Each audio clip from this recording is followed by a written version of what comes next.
final, né? Se vocês prestarem bem atenção, ele vai dizer, né? Então toque fogo nesse negócio aí, né? E esse negócio aí que ele se refere é a Bíblia protestante, né? Então ele faz algumas considerações, mesmo argumentando que parte da Bíblia católica é igual à Bíblia protestante, mas mesmo assim você não deveria ter, porque ela ainda está incompleta, porque os católicos têm mais livros no Antigo Testamento. Ele também diz que a tradução protestante ela não é autorizada pela Igreja Católica. Então, devido a essa ausência de autorização, o correto seria você queimar a Bíblia protestante, né? Aí você pode pensar, não, Marcelo, mas isso aí é uma coisa de um padre maluco, né? Um padre indiciocrata, aqui do Brasil que tem ideias próprias, mas isso não reflete o pensamento, ou a teologia, ou a ideia da Igreja Católica, né? E se vocês observarem, ele vai dizer, eu não estou falando isso com base na minha autoridade. Eu estou baseando isso na autoridade de outra pessoa, que na verdade foi Papa, o Papa São Pio X, né? Inclusive escreveu um catecismo, né?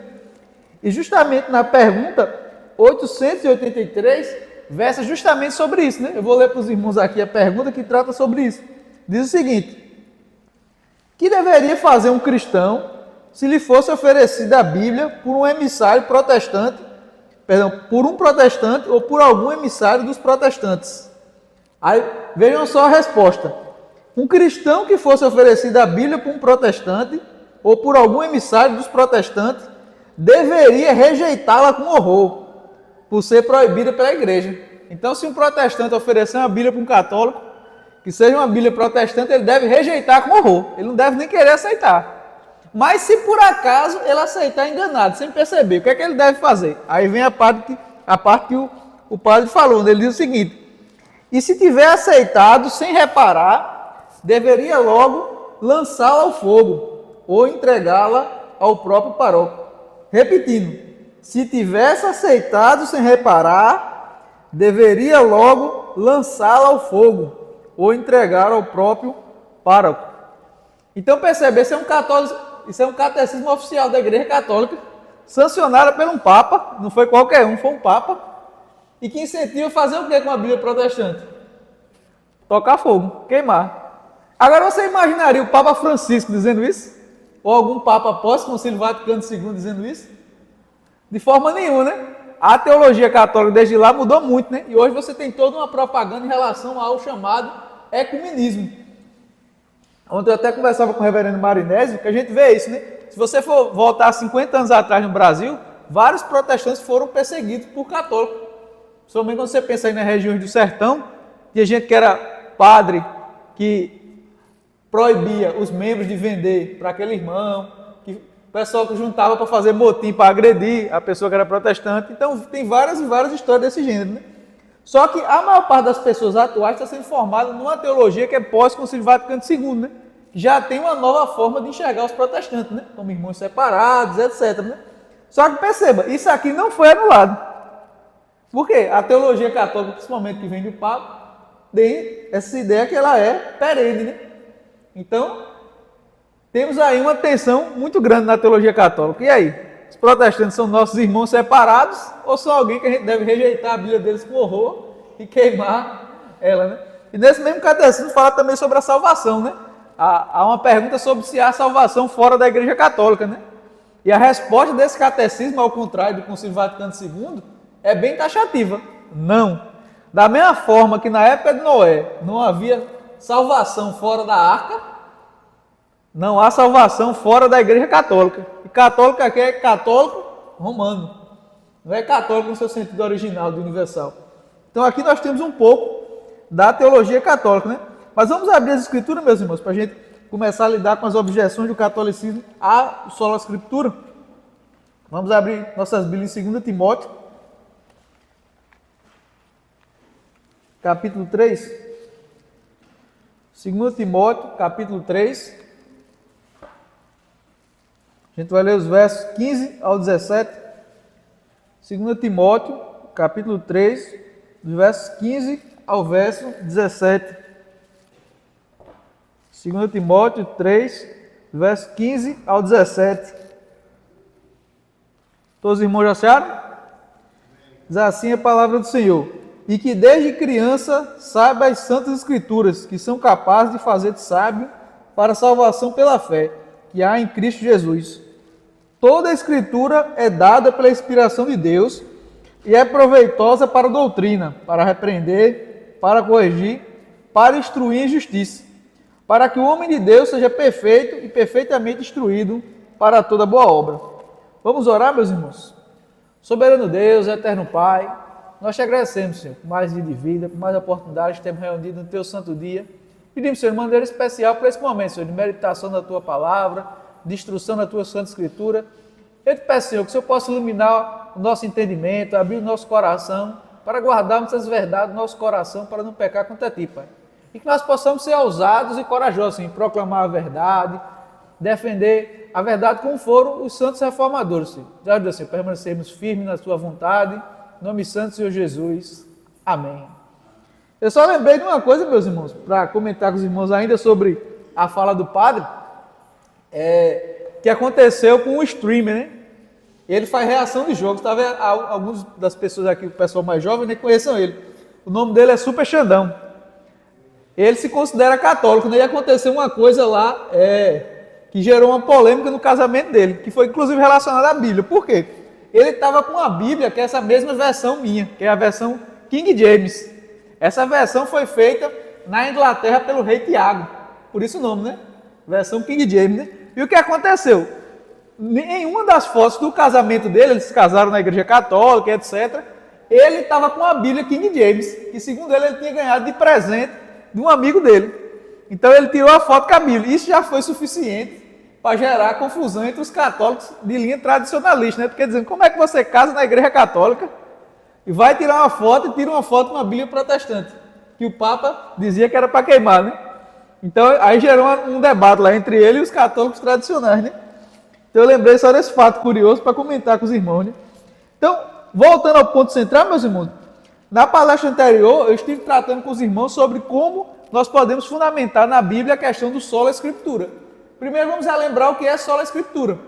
Sola escritura é um lema ou uma máxima que está escrita em latim, mas que reflete uma verdade bíblica. E o que isso quer dizer? Quer dizer que a Bíblia é a nossa única regra infalível de fé e prática. No que tange a matéria de doutrina, a gente sempre tem que perguntar o seguinte: aonde essa doutrina está fundamentada nas Escrituras? Qual é a base bíblica, como a gente protestante gosta de dizer, né? E se a gente está ouvindo a pregação de alguém, a gente deve fazer o quê? Avaliar e examinar pelas Escrituras para ver se é assim. Mas por que a gente examina tudo pela Escritura? Porque a gente entende que a única regra infalível são as Escrituras. Nós, presbiterianos, temos outras regras de fé, mas elas não são infalíveis. Nós temos nosso catecismo, temos nossa confissão de fé, mas perceba, cada questão do catecismo, cada sentença da confissão de fé, ela sempre remete a passagens bíblicas que fundamentam aquilo. Por quê? Porque a autoridade suprema é a Bíblia. E a confissão de fé está sujeita a correções se a gente perceber que ela não está naquele ponto de acordo com a Bíblia. Por quê? Porque ela não é inerrante, diferente das Escrituras. Então perceba, a autoridade da Escritura é suprema, enquanto dos nossos catecismos e confissões, elas são derivadas do que a Bíblia ensina, derivadas daquilo que é ensinado na Bíblia. Então a mesma coisa vale para qualquer outro autor. Por exemplo, nós presbiterianos respeitamos muito a obra de Calvino, as Institutas da Religião Cristã. Mas por quê? Porque a gente entende que Calvino está ensinando ali, em linhas gerais, o que a Bíblia ensina. Mas se a gente chegar num ponto que Calvino ali ensinou alguma coisa que está errada, a gente vai concordar? Não. E Calvino nem ia querer que fizéssemos isso, né? A gente tem que corrigir pela Escritura, né? Então o princípio do sola escritura é isso. No que tange a doutrina, no que tange a nossa regra de fé, a gente tem que perguntar se isso está de acordo com aquilo que diz o Senhor. Isso vale para tudo. Qualquer doutrina que a pessoa chegue na sua casa, você tem que perguntar isso. Mas onde é que está isso na Bíblia? Isso é aquilo que Deus ensina? Pensemos, por exemplo, um caso que é comum. Testemunha de Jeová bater na sua porta. E ele diz para você, a Trindade é uma doutrina pagã. Não tem fundamento na Bíblia. Então o que é que você deve fazer nesse caso?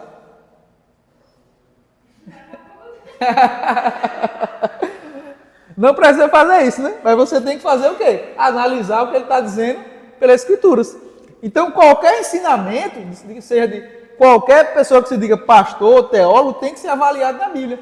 A mesma forma, se vamos tratar do tema do divórcio, chega um psicólogo, um médico, alguém que se diz uma autoridade, diz, não é errado, se faz feliz.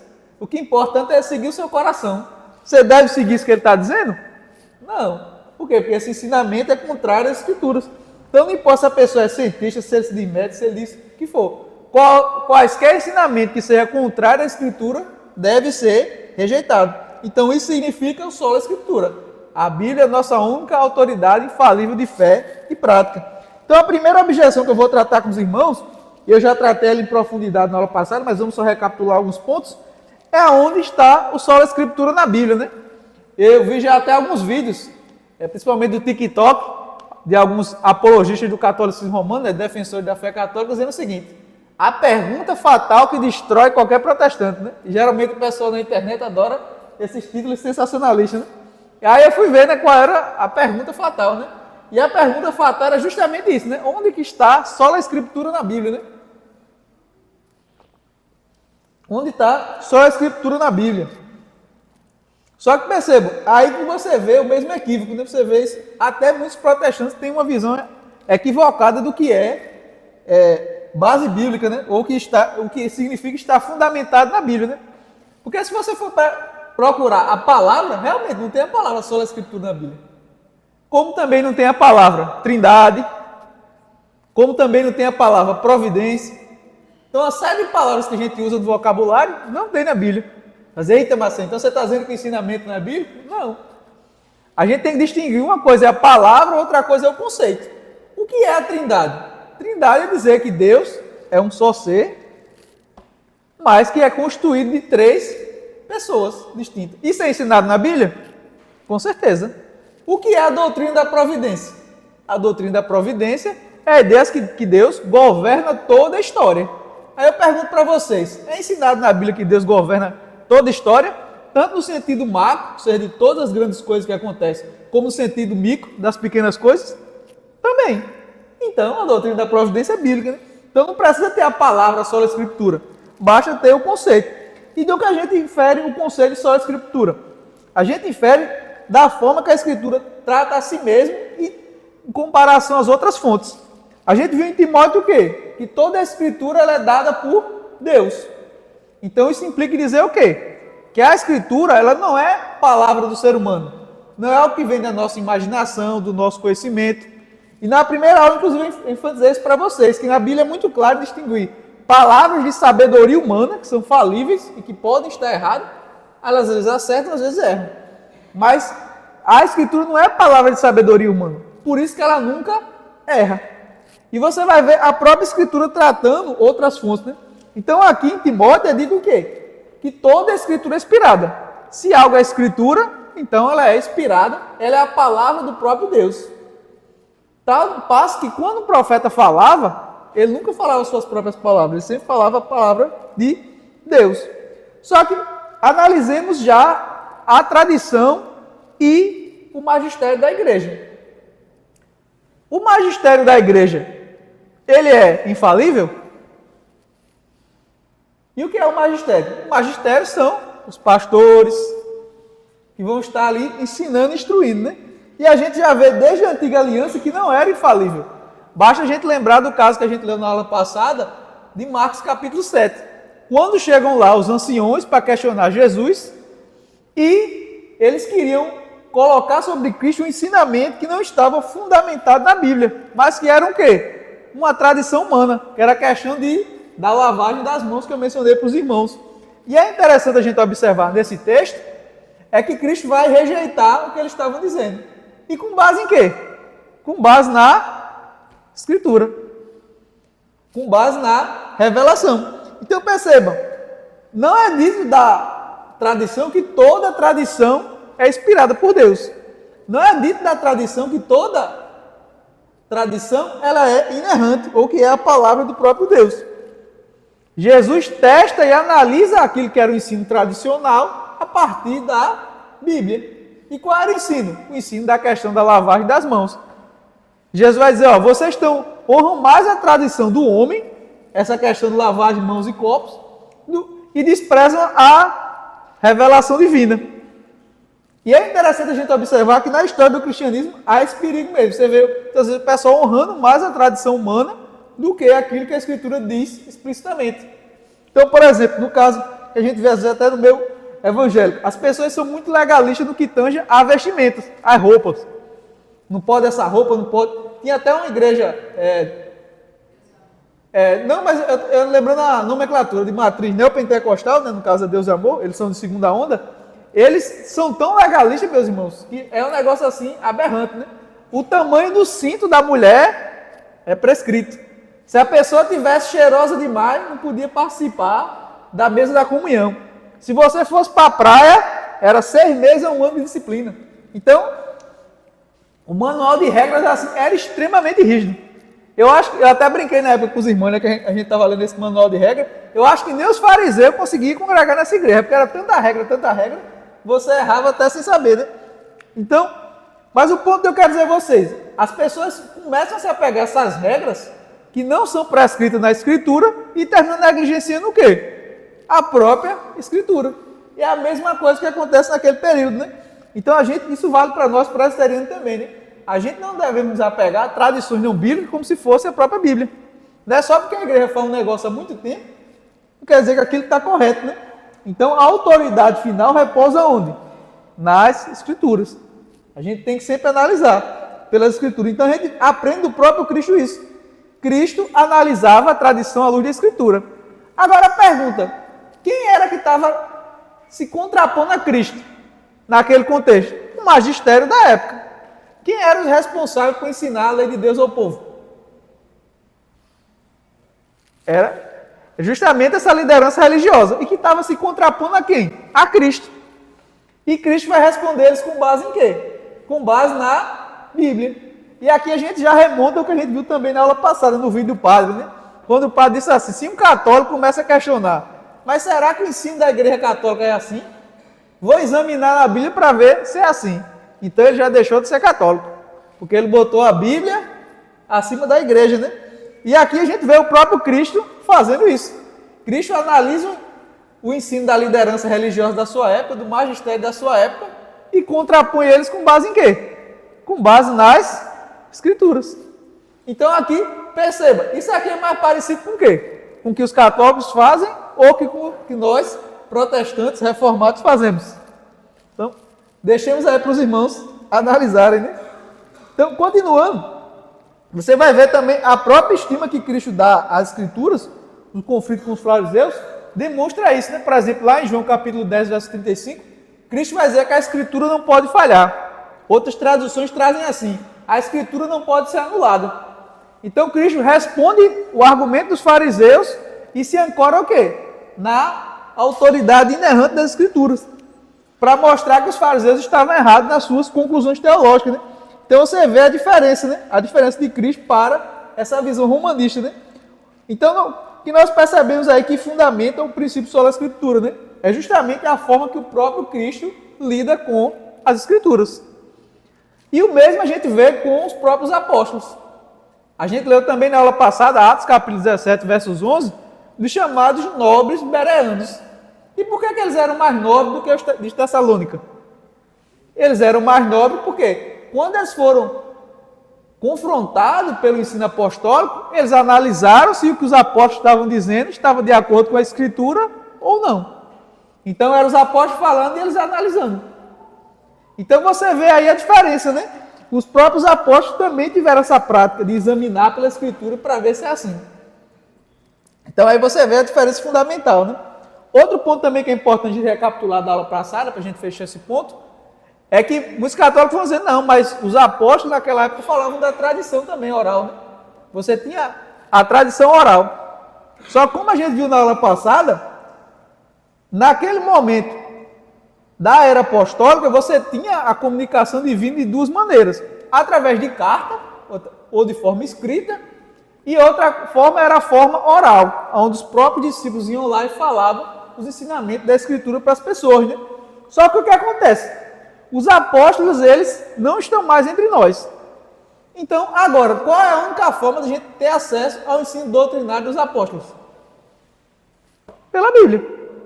A não ser que você vá em alguma sessão espírita aí, queira ver se traz de volta o espírito de algum apóstolo, né?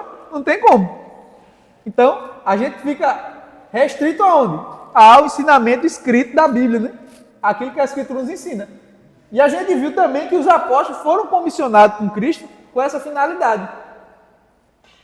E por que isso? Porque toda vez que há uma aliança de Deus com o seu povo, Deus estabelece o contrato. Vejam lá na Antiga Aliança. Qual era o termo contratual? Você tem lá o Antigo Testamento. Tanto que a gente chama de Antigo Testamento por quê? Porque ele remete ao Testamento da Antiga Aliança. E por que a gente chama de Novo Testamento? Porque ele remete ao Testamento da Nova Aliança. E por que a gente não espera um Novo Testamento? Como querem, por exemplo, os mormons. Porque a gente entende que ali a revelação cessou. Ali tudo que Deus tinha para nos revelar foi revelado ali no período apostólico. Então, nossa visão de que a revelação se restringe àquilo ali. Então, como a gente viu na aula passada, os apóstolos eles ensinavam a mesma coisa, seja por forma escrita, seja por forma oral. Dado que os apóstolos não estão mais entre a gente, então agora a gente se restringe àquilo que está escrito nas Escrituras. E não para além disso, né? Dando continuidade, meus irmãos, nós vamos para a segunda objeção, né? Nessa primeira objeção, a gente viu a ideia de que só a Escritura, ao contrário do que dizem os católicos, está demonstrado na Bíblia, né? Tanto na forma que Cristo lidava com a tradição e com o magistério da sua época, como também no fato que nós não temos mais pessoas comissionadas por Deus para nos trazer revelação infalível, como foi o caso dos apóstolos. Hoje nós não temos mais apóstolos, logo a gente está restrito ao escrito apostólico, né? Por não termos mais sua instrução oral, né? A segunda objeção diz o seguinte: os primeiros cristãos não possuíam o Novo Testamento completo. As referências às Escrituras feitas por Jesus e os seus apóstolos se aplicam apenas ao Antigo Testamento, né? Então, muitas vezes os católicos vão dizer, por exemplo, esse texto de Timóteo que a gente leu, mas naquela época só tinha o Antigo Testamento. Então, se a Bíblia já era suficiente para tudo naquele período, para que Deus deu mais revelação? Para que Deus deu um Novo Testamento? É então interessante que Calvino, ao comentar Timóteo, ele vai explicar isso, que na Antiga Aliança você já tinha tudo que a gente tem na Nova em substância. Deus só vai detalhar e explicar melhor aquilo que já estava lá, né? Porque parem para observar, em Atos dos Apóstolos, como é que os discípulos provavam para as pessoas que Cristo era o Messias, se eles não tinham o Novo Testamento? Eles apelavam para quem? Para o Antigo Testamento. O profeta Isaías, para os Salmos, para a lei. Então eles mostravam por toda a Escritura que Cristo era o cumprimento daquela profecia. Tudo aquilo que o Antigo Testamento apontava tem sua culminância em quem? Em Jesus.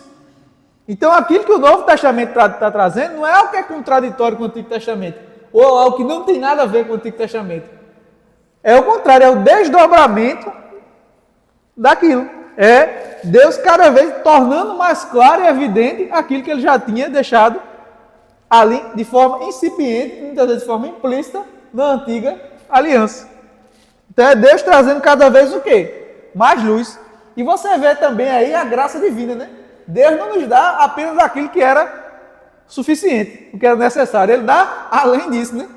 Então, e aqui a gente já pode até usar o argumento contra os católicos, né? Porque se a Bíblia já era suficiente, apenas quando se tinha o Antigo Testamento, ela diz que lá já tinha tudo que era útil para preparar o homem de Deus para toda boa obra. Imagine agora com o Novo Testamento. Você tendo um Antigo e um Novo Testamento, ampliando a sua gama de revelações de forma extraordinária. Será que a gente não está mais preparado ainda do que estava na Antiga Aliança? Eu acredito que sim. Então essa objeção, ela falha por causa disso, né? Por quê? Porque fica muito claro que tudo que os discípulos falavam já estava em substância no Antigo Testamento. Por isso que já era o suficiente. E mesmo assim Cristo foi gracioso a nos trazer mais revelação, né? Mas continuando, a gente viu também que Cristo comissionou os discípulos a ter essa finalidade, né? Quando é dito que viria outro Consolador, quando Cristo já está próximo à sua morte, o outro Consolador viria com que finalidade? É dito que ele viria com a finalidade de guiar, fazer tanto eles se lembrarem daquilo que Cristo tinha ensinado, como também guiá-los em toda a verdade. A gente viu também que os apóstolos eram testemunhos no sentido especial. Tanto que, quando vai ter eleição, inclusive o reverendo pregou até recentemente no texto de Atos, né? Quando vai ter a eleição para a substituição de Judas, o que é que acontece? Vai ser dito o quê? Você vai ter ali alguém que vai testemunhar de Cristo como substituto de Judas, como alguém que vai comunicar aquela verdade e continuar o ministério que os outros apóstolos tinham colocado, né? Então, os apóstolos eram testemunhos em sentido singular. Né? Você vê até também, por exemplo, em 1 Coríntios 15. Paulo lá se apresenta como o último dos apóstolos, aquele que nasceu fora de tempo, como testemunha de quem? Da ressurreição de Jesus. Então, os apóstolos eram singulares, tanto na autoridade que Cristo concede a eles, de trazerem novas revelações, como também de testemunhas autorizadas ou comissionadas pelo próprio Cristo de trazer a nova revelação, né? E a gente viu também na própria Escritura que os próprios apóstolos vão tratar os outros escritos apostólicos como revelação. Vamos lá ver todo mundo em 2 Pedro? Para não ficar só nas minhas palavras.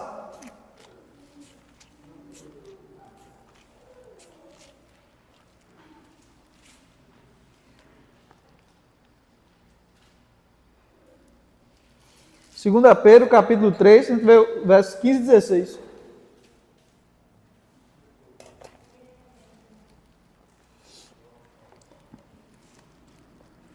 Segunda Pedro, capítulo 3, os versos 15 e 16.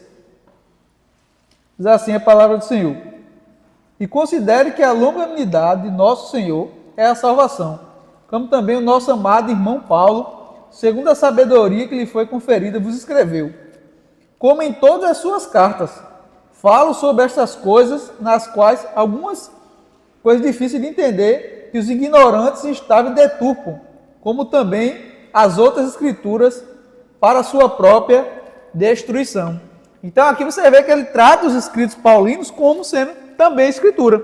E as pessoas que distorciam os escritos paulinos faziam isso para quê? Tendo em vista a sua própria destruição, né? Então, fica claro aqui que essa segunda objeção ela também falha, né? A escritura na nova aliança é Deus superabundando na sua graça, nos dando mais revelação do que aquilo que a gente precisava, né? A terceira, essa é muito comum, né? Eu já vi até esse padre aí falando, e o padre Paulo Ricardo, que diz o seguinte, né? A Igreja Católica Romana escreveu, canonizou e interpretou a Escritura. A Bíblia não pode ser maior que a sua causa, a Igreja. Então ele diz, muitas vezes eles colocam essa objeção da seguinte maneira. Ele diz, os evangélicos acreditam que a Bíblia caiu do céu, com zip e tudo. Eles não entendem que para que houvesse a Bíblia, foi a igreja que escreveu a Bíblia, foi a igreja que juntou os livros, foi a igreja que preservou e entregou para a gente. Não é a Bíblia que traz a existência à igreja, é o contrário. É a igreja que trouxe a existência à Bíblia. A igreja é a causa e a mãe da Bíblia. Só que aqui nós temos um equívoco, né? Para que a gente perceba o equívoco, é só a gente entender qual é a natureza da palavra de Deus. A gente viu que no período apostólico a palavra de Deus podia se manifestar de duas formas. De forma oral e de forma escrita. Só que perceba, ela é a mesma palavra de Deus. A palavra de Deus, ela já existia antes da igreja. Por quê? A palavra de Deus não é a tinta de papel. A tinta do papel é o quê? Elas são sinais que apontam para o conteúdo. Quando você escreve, você está fazendo o quê? Registrando o conteúdo. Mas o conteúdo já existia? Obviamente. Foi o conteúdo que trouxe lumen à igreja, né? Jesus passou todo o seu ministério ensinando. Então, é importante que a gente entenda o seguinte. O registro escrito da Bíblia, realmente, ele vem depois. Só que esse conteúdo já existia? Já. Só que ele era passado de forma oral. É a mesma coisa que a gente viu lá no período mosaico. A gente viu que o povo era instruído diretamente por Moisés. Só que quando chega na proximidade do fim da vida de Moisés, o que é que Deus manda Moisés fazer? Registrar. Porque como é que pessoas, 500 anos depois, saberiam que Moisés disse e ensinou? Se Moisés não tivesse deixado escrito. Então é como a Confissão de Fé do Westminster coloca, né? Então, tendo em vista a melhor preservação da verdade, Deus o quê? Instrui ao registro. registro escrito para que o povo pudesse ter acesso à verdade da parte de Deus. Porque senão ficaria o quê? Dependendo do telefone sem fio. Não, eu lembro que fulano me disse que Cicrano falou que Paulo disse isso. A outra, não, mas eu acho que não foi assim não. Fulano falou que Cicrano disse, que Teresa disse que foi, Paulo disse o contrário disso. E aí, como é que vai saber o que Paulo disse? Cada um contando uma história distinta, né? Então você tem essa confusão, né?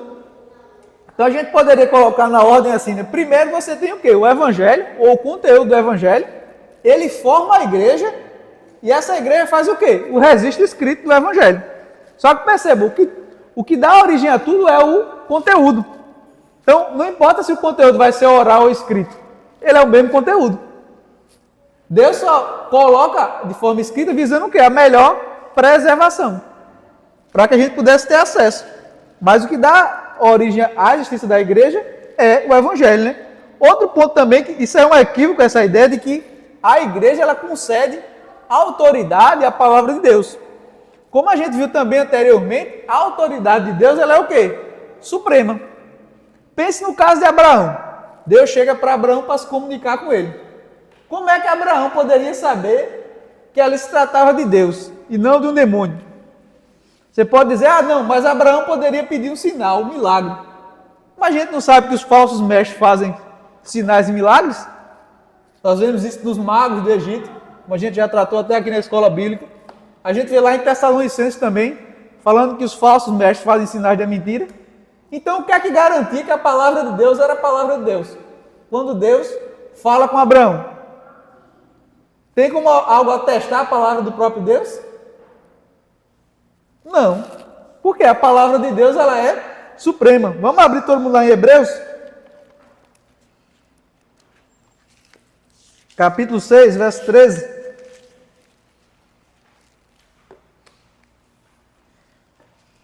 Hebreus capítulo 6, verso 13.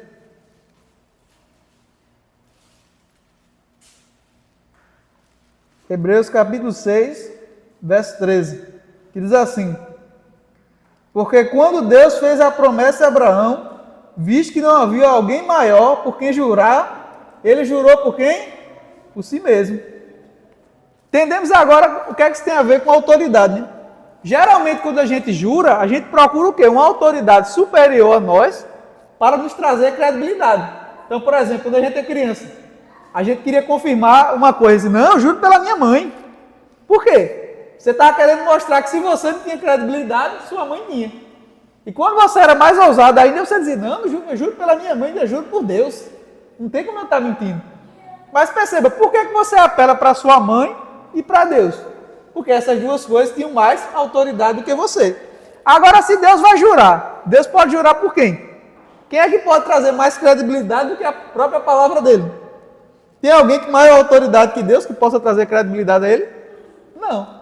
Então, Deus é quem? É a autoridade suprema.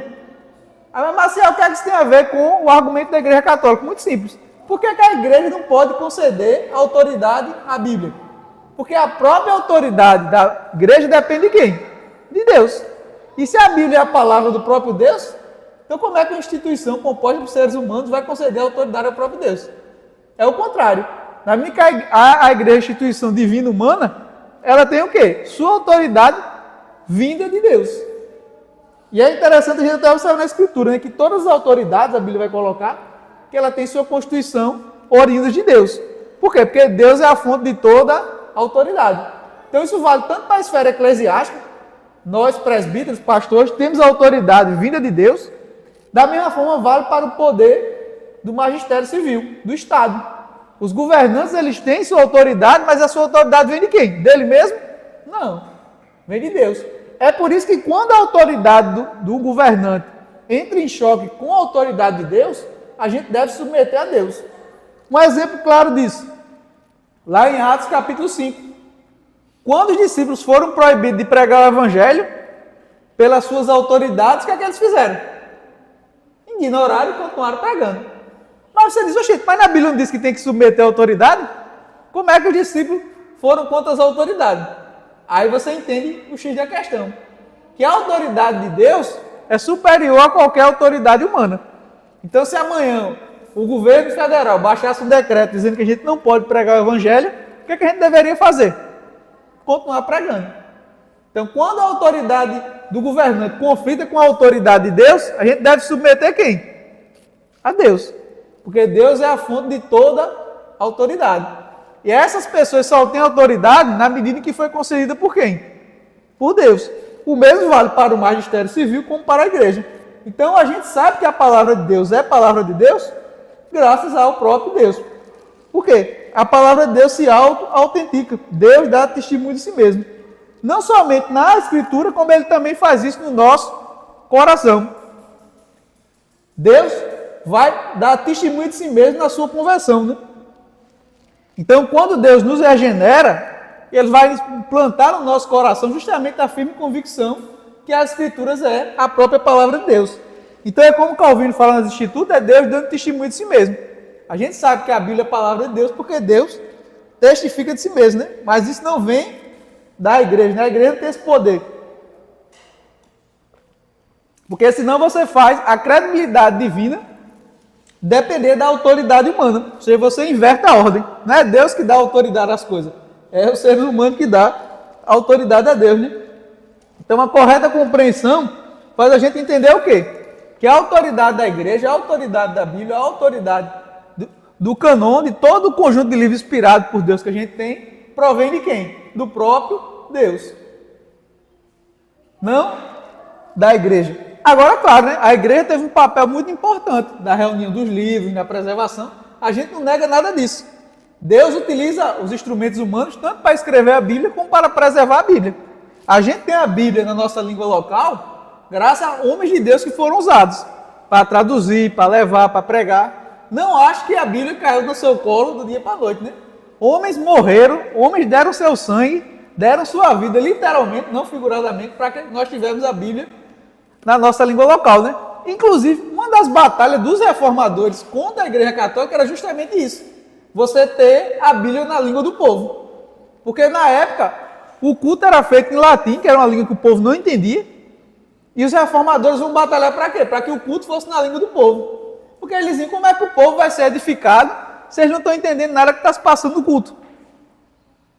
Mas se eu começasse aqui a falar para vocês latim, vocês iam entender alguma coisa? Não. Vocês iam ser edificados? Também não. Então perceba, por isso que o povo vivia numa ignorância bíblica muito grande, devido ao fato de eles não entenderem nada. Então, uma das primeiras coisas que Lutero vai fazer é justamente trabalhar numa tradução da Bíblia para o alemão. Para quê? Para que ele pudesse pregar na linguagem do povo. E para que o povo tivesse acesso à palavra de Deus. Os católicos hoje vão tentar muitas vezes negar que eles dificultaram o acesso à Bíblia, né? Mas naquele período, para você ter acesso, você tinha que ter autorização do pároco. Então era uma burocracia muito grande. A missa era em latim, você tinha que ter autorização do pároco. E a depender da época também, você tinha o fato que era muito caro, né? Você ter livro na época. Então tinha uma série de coisas que a igreja fazia que dificultava as pessoas terem acesso à Bíblia, né? E a depender do lugar também, você tinha até casos de padres que eram semi-analfabetos, né? O que dificultava ainda mais, né? O acesso à palavra de Deus, né? Então, para fechar esse ponto, a igreja não concede a autoridade à Bíblia, a igreja não é a causa do cânon bíblico. Por quê? Porque toda autoridade vem de Deus. Deus que concede a autoridade à sua própria palavra e que também concede a autoridade à igreja, aos governantes e por aí vai, né? Agora vamos tratar de alguns textos que os católicos utilizam para defender o conceito deles de tradição, né? Vamos todo mundo para 2 Tessalonicenses, capítulo 2, verso 15. Normalmente você vai ver os católicos falando disso, eles vão se ancorar nesses textos, né? Para tentar provar que a igreja sempre defendeu uma tradição extra-escritura, ou para além da Bíblia, né? Ou independente da Bíblia, né? 2 Tessalonicenses, capítulo 2, o verso 15. 2 Tessalonicenses, capítulo 2, verso 15. Diz assim a palavra do Senhor. Portanto, irmãos, estáis firmes, retendo as tradições que vos foram ensinadas, sejam por palavra, sejam por nossa carta. Então os católicos, tá vendo? A Bíblia fala de tradição. A Bíblia fala que a gente tem que guardar a tradição. Só que a primeira pergunta que você deve fazer, mas peraí, a tradição que está sendo dita aqui é alguma das tradições católicas? Paulo aqui estava falando de Papa, infalível, estava falando que Maria era corredentora, de Assunção Corporal de Maria, de Imaculada Conceição, que Maria nunca teve pecado. Paulo estava falando de purgatório. Será que Paulo está falando de alguma dessas coisas? Porque percebam aí onde está a questão, né? Eles, quando vem a palavra tradição, eles já supõem que tem o significado que eles dão hoje. Só que não tem nada a ver. Como eu expliquei para os irmãos, a tradição que ele se refere é o quê? O ensino apostólico. Perceba que Paulo diz o quê? Que essa mesma tradição é dada de duas maneiras. Seja por palavra, seja por quê? De forma escrita. E se vocês forem lá para Atos capítulo 17, vocês vão ver Paulo pregando lá em Tessalônica. E o que é que Paulo vai pregar em Tessalônica? Em Atos 17. Vamos todo mundo para lá? Vamos ver qual era o conteúdo da tradição que Paulo pregou lá em Tessalônica, né?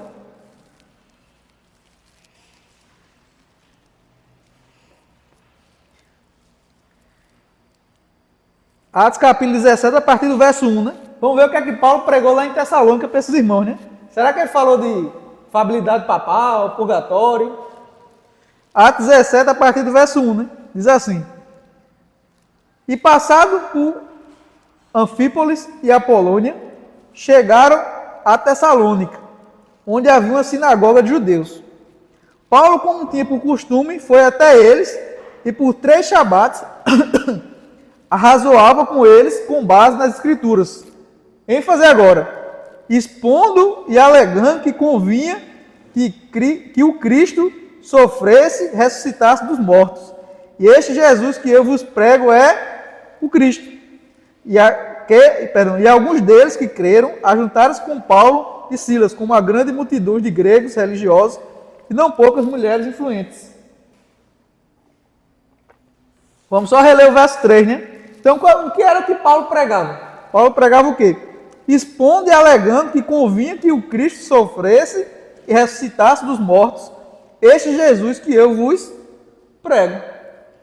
Então perceba, qual foi o conteúdo de tradição oral que Paulo ensinou para os Tessalônicos? Que Cristo morreu, ressuscitou. Isso pode ser encontrado nas Escrituras? Naquilo que está registrado de forma escrita? Sim. Tudo já está aqui. Tem alguma tradição diferente? Não.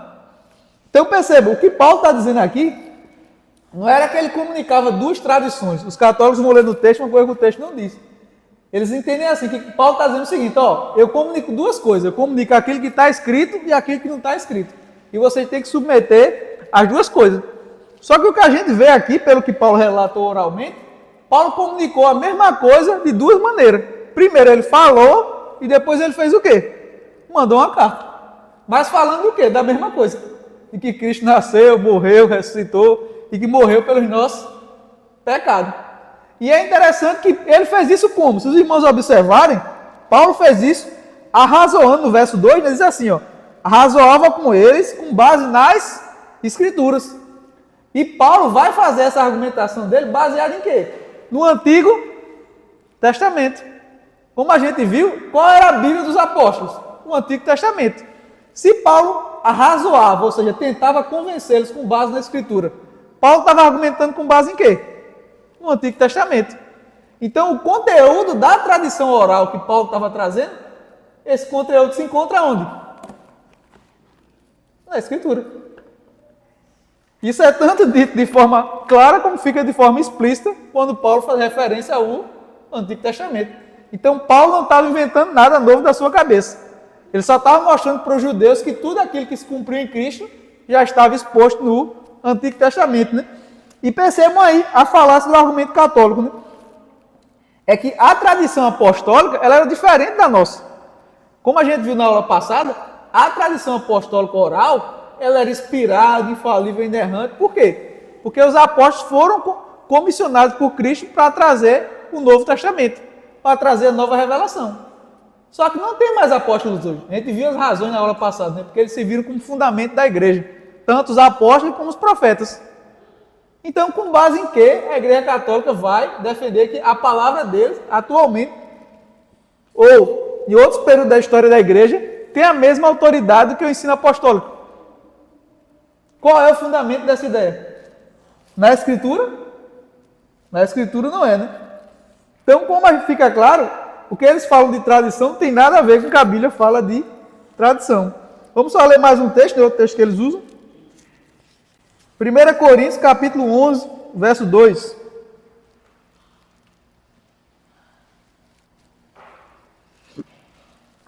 Primeira Coríntios, capítulo 11, verso 2. 1 Coríntios, capítulo 11, verso 2.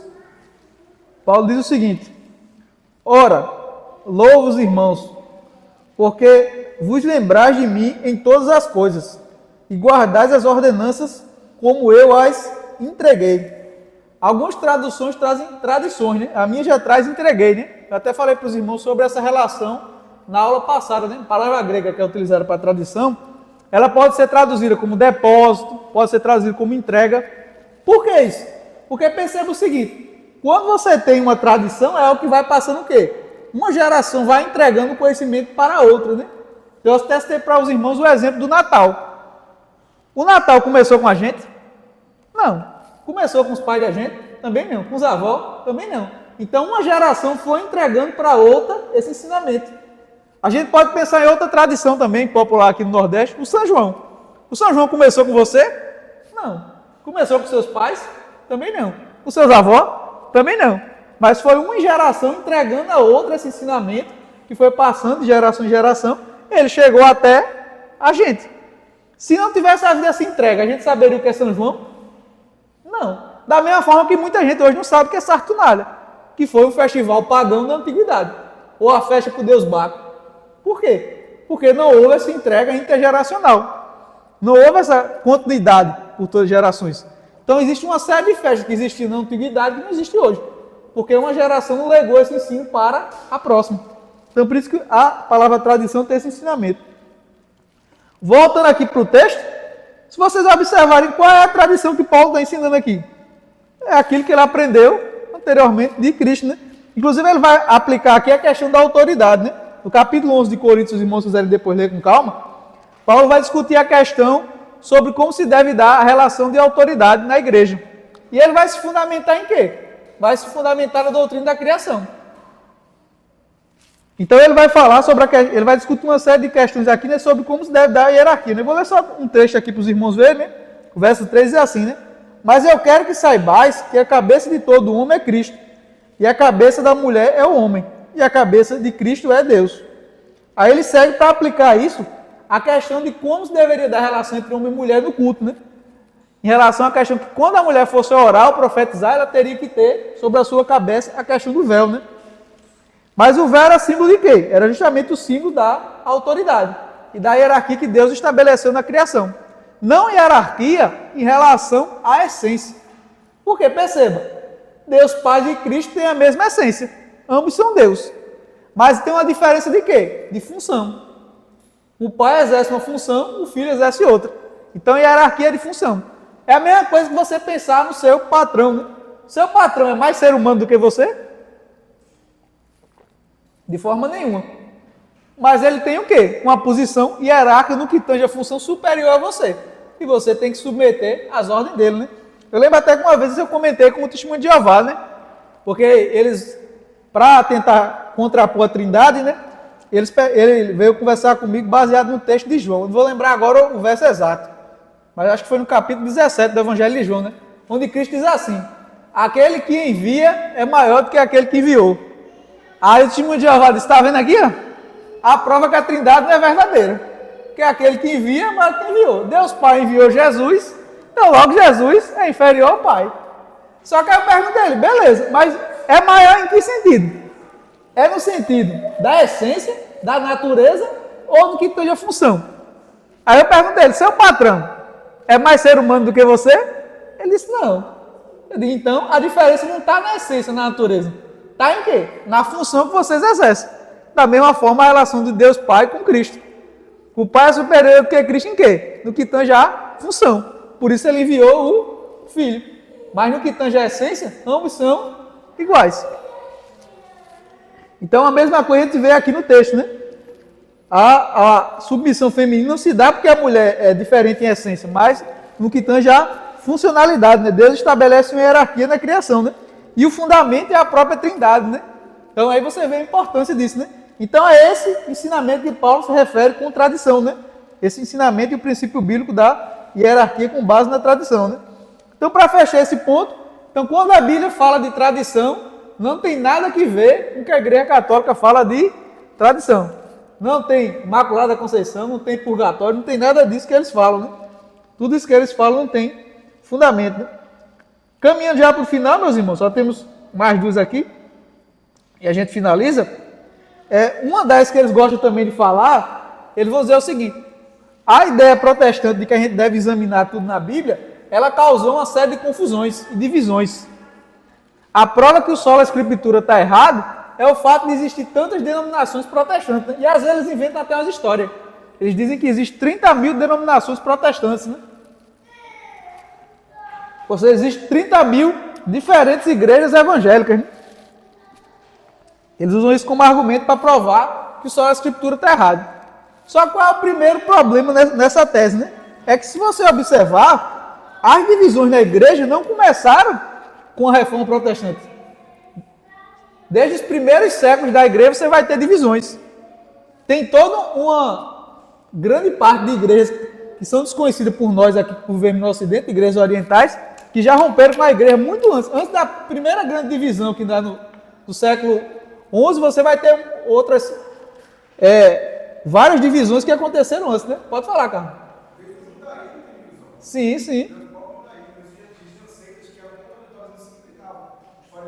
Os saduceus. Bem lembrado, né? Bem lembrado. Como o irmão Carlos está falando aqui, né? Já antes, na época dos saduceus, já tinha briga ali entre os saduceus e fariseus. É até interessante que quando Paulo vai lá em Atos capítulo 24, depois, Paulo vai falar de anjos, né? Anjos de ressurreição dos mortos. Aí começa uma briga entre os próprios judeus. Por quê? Porque os saduceus não acreditavam, nem em anjo, nem em ressurreição do morto. Aí começa um cacete, uma briga entre eles mesmos. Então você percebe que essa questão das divisões já existia muito antes, né?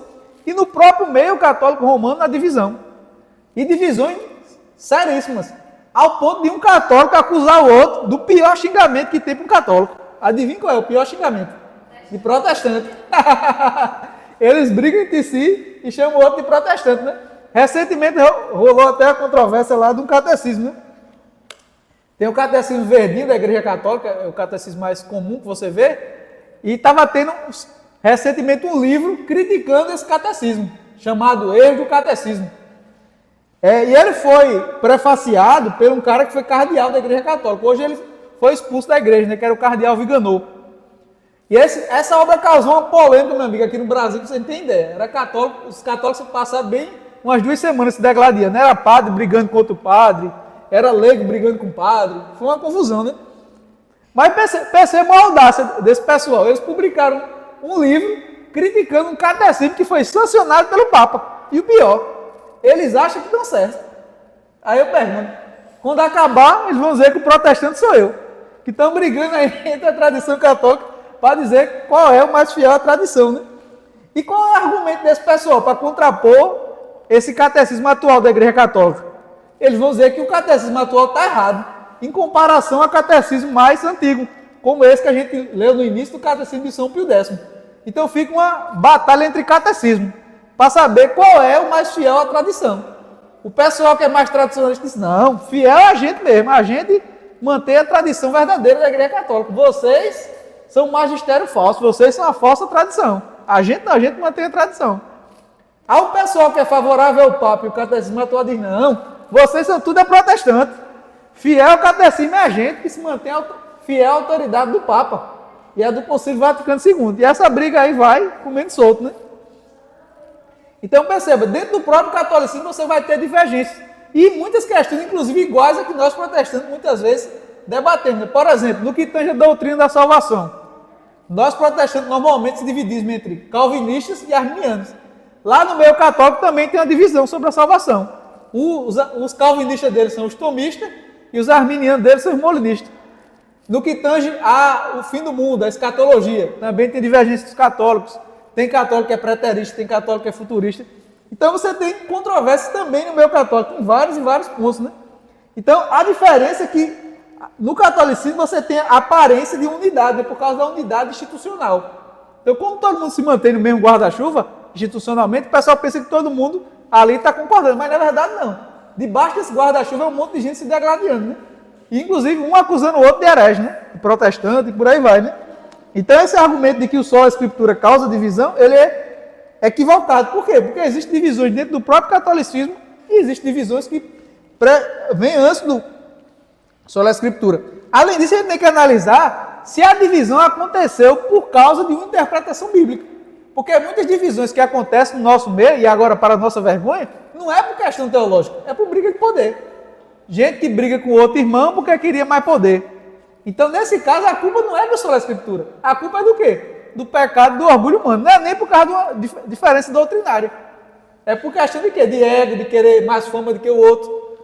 Então, a principal causa de divisão dos seres humanos chama-se pecado. E a gente vem brigando, se dividindo desde a queda de Adão.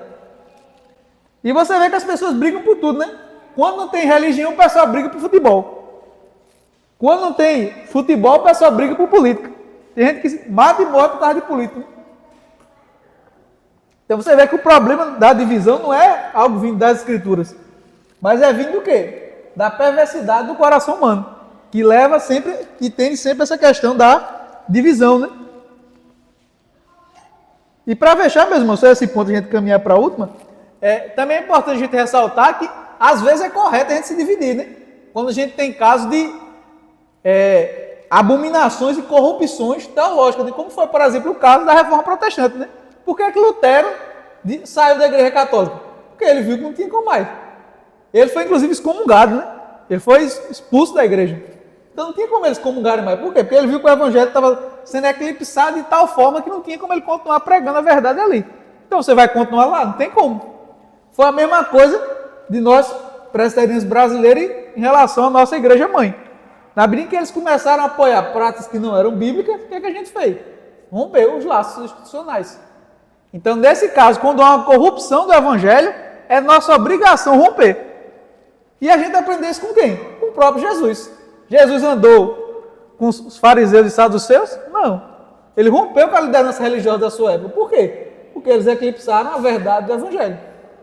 Então, o mesmo vale para a gente, né? É nossa obrigação fazer isso quando há uma corrupção do evangelho, né? Para fechar, meus irmãos, a última, uma objeção também que os católicos comumente fazem, eles perguntam o seguinte: onde é que está escrito na Bíblia qual é a lista dos livros inspirados do Novo Testamento, né?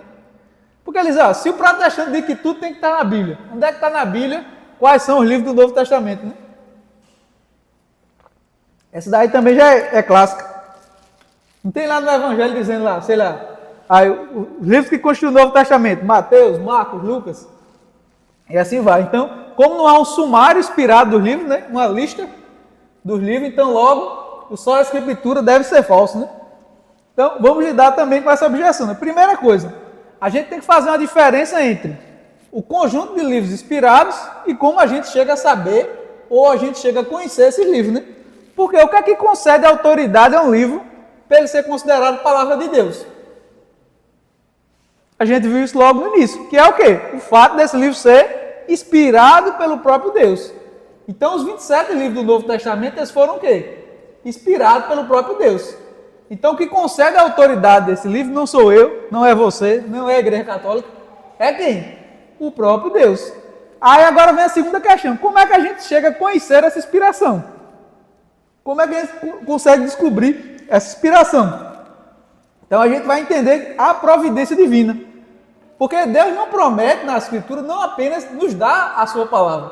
Ele promete preservar ela por várias e várias gerações.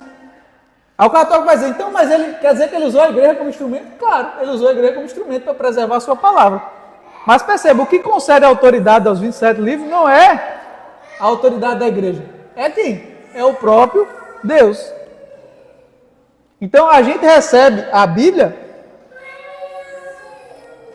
por causa do fato dela ser inspirada por Deus.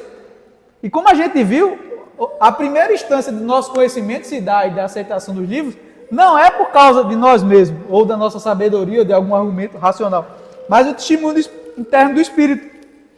A Bíblia não é comprovada por alguma coisa anterior. Porque se você usa a ciência para comprovar a Bíblia, então a ciência tem mais autoridade do que a Bíblia. Se você usa a razão, então a razão tem mais autoridade do que a Bíblia.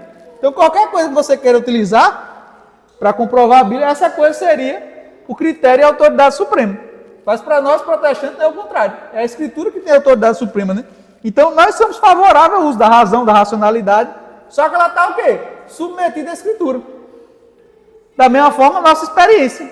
Nós não somos contrários à experiência, mas a experiência tem que ser o quê? Provada e testada pelas Escrituras. Por quê? Porque a autoridade suprema é quem? A própria palavra de Deus. Então, no final das contas, a gente recebe a palavra de Deus como sendo inspirada, e essa autoridade vem do próprio Deus, e a gente sabe que ela é a palavra de Deus, por quê? Porque o Espírito testifica no nosso coração. Né? Então, nos faz necessário uma lista, não tem que ter a lista com o nome dos 27 livros, né? Além disso, a gente tem que lembrar que quando o protestante fala de Bíblia, a gente tem um significado em mente, que são o quê? Justamente os 39 livros do Antigo Testamento e os 27 do Novo. Então, é uma palavra que significa um conceito. Então, quando a gente fala de Bíblia, a gente fala do conjunto de livros inspirados por Deus. E a gente recebe eles de forma, como a gente fala em filosofia, de forma axiomática, né? Ele é o nosso primeiro princípio. Não tem algo anterior que comprove ele, ou que conceda autoridade. Ele é a autoridade suprema e máxima. Né? Da mesma forma fazem os católicos. Né? Os católicos vão receber o quê? A autoridade da igreja. Eles entendem que a autoridade da igreja é que determina tanto o que é a Bíblia, como também o limite da Bíblia, como também acontece com a tradição. Tanto o que é a tradição, como o que é a tradição, o que não é. Né? Então eles recebem a autoridade da igreja como sendo o padrão e o princípio supremo. Né? Isso é inevitável. Né? Um ateu, se você for perguntar para ele, por que você acredita nisso? Ele vai dizer, não, porque é comprovado cientificamente. Aí você pergunta a ele, mas por que tu confia na ciência? Aí ele vai dizer, não, mas porque a ciência dá resultado prático. E mas por que tu confia numa coisa que dá resultado prático? Então, no final das contas, a pessoa vai ter que chegar em um lugar que ela vai parar, né? Ela tem que chegar em algum canto que ela para. A essa coisa que ele para é justamente a Bíblia dela, que é a sua autoridade máxima. Daí todas as crenças que ela tem são derivadas daí, ou comprovadas a partir daí, né? Não tem como você regredir ao infinito, senão o conhecimento se torna impossível para o ser humano. Então, meus irmãos, por aqui eu concluo, né? Eu concluo com os irmãos dizendo que, como o pastor falou ontem, né? Isso não esgota o assunto, porque a gente poderia ficar aqui meses e mais meses, né? Falando sobre os erros do catolicismo romano, e também dizendo aos irmãos que a gente vai tratar de outras objeções ao Sola Escritura, na medida que voltar à escola bíblica, principalmente falando da questão das novas revelações, né? Porque no período da reforma, os reformadores enfrentaram dois questionamentos. Um vindo da igreja católica, que era dizer, não, a tradição, e outro vindo dos chamados entusiastas, que diziam, não, a gente não precisa da Bíblia, não. A letra mata. A gente tem um magistério do próprio Espírito Santo. Para que eu vou querer negócio com Bíblia? Deus fala diretamente no meu coração, diretamente na minha mente. Então a gente não precisa de Bíblia, não. Então, na medida que a gente voltar à escola bíblica, nós falaremos também sobre essa nova versão que acontece, infelizmente, no nosso meio também, né? Sobre pessoas que acreditam que a letra e o estudo bíblico mata e que dão uma ênfase excessiva no magistério de Espírito, né? Ao passo de dizer que estão trazendo novas revelações de Espírito até hoje, né? Então, por aqui eu finalizo.